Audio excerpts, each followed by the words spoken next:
दुनिया के किसी भी कोने में कोई भी मुस्लिम नेता मर जाए, अजी मुस्लिम नेता छोड़िए, कोई भी मुस्लिम आतंकी मर जाए, भारत में कुछ तबका ऐसे विधवा विलाप कर देना शुरू कर देता है जैसे इनका रिश्तेदार था। अब जैसे अगर मैं आपसे पूछूं कि नसरुल्लाह बताइए कौन था, मैं दावे के साथ कह सकती हूं कि आपको नसरुल्लाह का नाम पक्का पता होगा, 100% पता होगा। हमारे देश में जिस तरह से रोना धोना मचा हुआ है, अब तक आपने ना चाहते हुए भी उसका नाम सुन लिया होगा। लेकिन अगर मैं आपसे पूछूं बशीर अहमद बताइए कौन थे, आपको नहीं पता होगा। मतलब ज्यादातर को तो नहीं ही पता होगा। जानते हैं क्यों?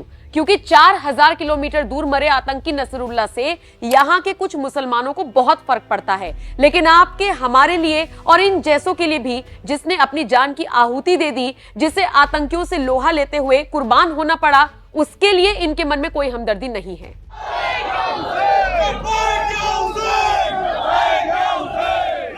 पहले तो लगा कि चलो हो सकता है कौमी एकता की मिसाल पेश कर रही हो कि दुनिया में कहीं भी कोई भी मुस्लिम मरेगा तो मातम मनाएंगे, लेकिन बशीर अहमद भी तो मुस्लिम समुदाय से ही थे। उनके लिए इस कौम के इन जैसे लोगों ने आंसू बहाए क्या? जैसे इजरायली पीएम मुर्दाबाद के नारे लगाए थे, वैसे आतंकवादियों के खिलाफ नारे लगाए क्या? जैसे नसरुल्लाह तुम जिंदा हो कहकर चिल्लाए, वैसे बशीर अहमद तुम अमर हो ऐसा कहा क्या? नहीं, ना ऐसा कुछ किया, और मैं दावे के साथ कहती हूं ना ही ऐसा कुछ करेंगे। देश में बैठे ऐसे कुछ चुनिंदा कट्टरपंथी पूरे मुसलमान समुदाय को बदनाम करते हैं।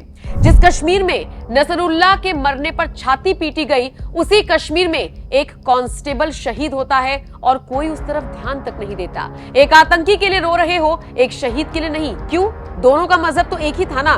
फिर आप जैसे लोगों की विचारधारा पर सवाल उठेंगे तो आप खुद बौखला जाएंगे। ये किस तरह का चरित्र है, मैं पूछती हूँ। इन लोगों का आज अधूरा सच में होगा एक्सपोजर। इनको एक्सपोज करेंगे। एनएमएफ न्यूज की इस खास पेशकश का मेरा मकसद वैसे आपको वो सच बताना ही होता है जो आप तक आधा अधूरा पहुंचता है, आपके पास पहुंचते पहुंचते जिसके मायने बदल दिए जाते हैं। कश्मीर से लेकर यूपी के लखनऊ तक हर घर से हिजबुल्लाह निकालेंगे ये लोग, बशीर अहमद नहीं।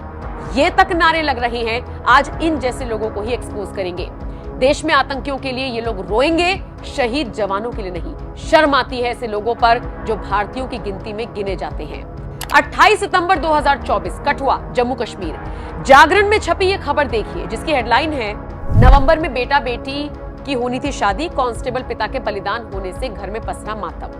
27 सितंबर को जो आतंकी ढेर हुआ, उसके लिए 28 सितंबर को जमकर रैलियां निकाली गई, लेकिन शहीद के लिए किसी की आंख नम नहीं हुई।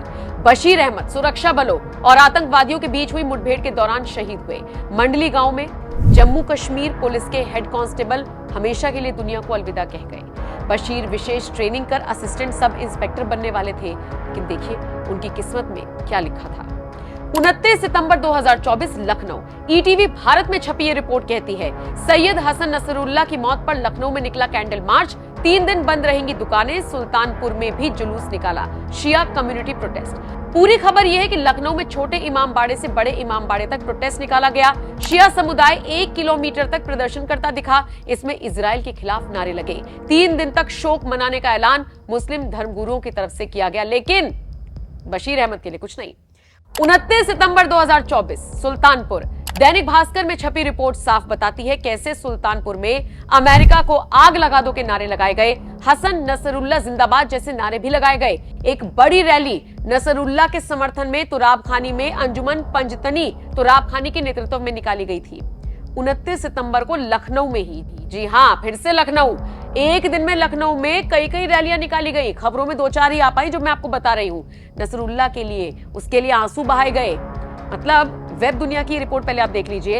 ये बताती है कि मजलिस उलेमाए हिंद के महासचिव मौलाना सैयद कल्बे जवाब नकवी ने नसरुल्लाह का समर्थन किया और जो लोग उन्हें आतंकी बता रहे थे उनकी निंदा की। वाह! उन्होंने कहा कि अपनी सरहदों की हिफाजत कौन नहीं करता। अगर अपने हक के लिए लड़ाई लड़ना दहशतगर्दी है तो ये नजरिया वही है जिसके तहत कुछ लोग शहीद आजम भगत सिंह और चंद्रशेखर आजाद को आतंकवादी कहते हैं। बोलते हुए मौलाना साहब को शर्म नहीं आई? किससे तुलना कर रही हैं? अब बताइए कैसे कैसे लोग, कैसे कैसे नेता और कैसे कैसे मौलाना इस देश में भरे पड़े हैं जिन्हें नसरुल्लाह के मरने पर इतना दुख हो रहा है।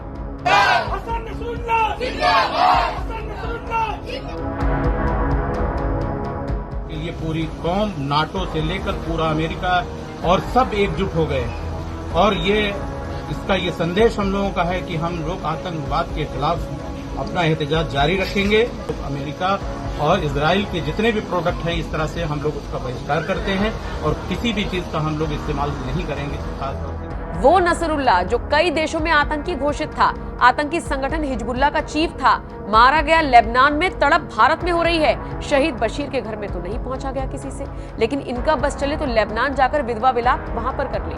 29 सितंबर का ही एक और वीडियो फैजाबाद से सामने आया। यूपी के फैजाबाद में उसी दिन एक और मौलाना रोता बिलखता दिखा। शिया मौलाना सैयद आजिम ने कहा, हिजबुल्लाह लेबनान में इंसानियत के लिए बड़ा काम कर चुके थे, उनकी मौत पर हम गहरे रंजो गम का इजहार कर रही है। और उसमें शहादत हुई सैयद हसन नसरुल्लाह की। वो एक अजीम शख्सियत थे और उन्होंने लेबनान के लिए बिलखुसूस और दुनिया भर के जितने भी मजलूम हैं, जो सताए हुए लोग हैं, जिन पर जुल्म किया जा रहा है, उनके सपोर्ट में और जालिमों के मुखालफत में उन्होंने हमेशा अपनी आवाज़ बुलंद की। 29 सितंबर सीतापुर से एक और वीडियो आया। यूपी के ही सीतापुर में धार्मिक स्थलों और घरों पर काले झंडे लगाने की अपील की गई, जिसके बाद जमकर हंगामा हुआ। ऑल इंडिया शिया मुस्लिम सभा अध्यक्ष आकिल रिजवी ने हिजबुल्लाह कमांडर नसरुल्लाह की मौत पर विरोध मार्च निकाला। 3 दिन के शोक का ऐलान किया, घरों में काले झंडे और पता नहीं क्या क्या।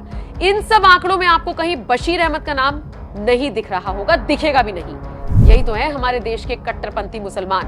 हालांकि सीतापुर पुलिस ने तत्परता दिखाते हुए ऐसे लोगों के घरों से तुरंत काले झंडे को भी हटवाया और कड़ी चेतावनी दे दी और इन सबसे कहा कि इस तरह की कोई हरकत ना करें। अगली खबर भी 29 सितंबर की ही है। लखनऊ में, फिर से लखनऊ का जिक्र। लखनऊ में मौलाना फरीद ने कहा, नसरुल्लाह को आतंकवादी कहना दुख की बात है। आज तक में छपी खबर के मुताबिक शिया समुदाय के धर्मगुरु मौलाना फरीद ने कहा, जो भी हुसैनी है वो पूरी दुनिया में कहीं भी हो आतंकवादी नहीं होगा, आतंकवाद से उनका कोई ताल्लुक नहीं होगा। इसी दिन नई दिल्ली में भी रोना धोना हुआ। जमात इस्लामी हिंद के अध्यक्ष सैयद सदातुल्लाह हुसैनी ने कहा, हम लेबनान के शहर बेरूत पर अंधाधुंध और बर्बर हवाई हमलों को अंजाम देने के लिए इजराइल की कड़ी निंदा करते हैं, जिसमें हिजबुल्लाह प्रमुख समेत 40 से ज्यादा लोग मारे गए। ये जघन्य अपराध है। ये खबर छपी एबीपी में। यार मतलब सच में ये बड़ी शर्म की बात है कि हमारे देश में आतंकवादियों का भी इस तरह से समर्थन होता है। और अगर पूछ लो ना कि भाई समर्थन क्यों कर रहे हो, तो या कह दें कि भाई वो तो आतंकी था, तो ये लोग कहते हैं कि हमारे लिए नहीं था। मैं पूछती हूँ उन लोगों से, तो बशीर अहमद आपके लिए कौन था? बशीर अहमद की जान गई, उसके लिए आपके कितने ट्वीट आए, कितने प्रोटेस्ट हुए? एक और खबर सामने आई 28 सितंबर को बड़गाम से। खबर क्या थी?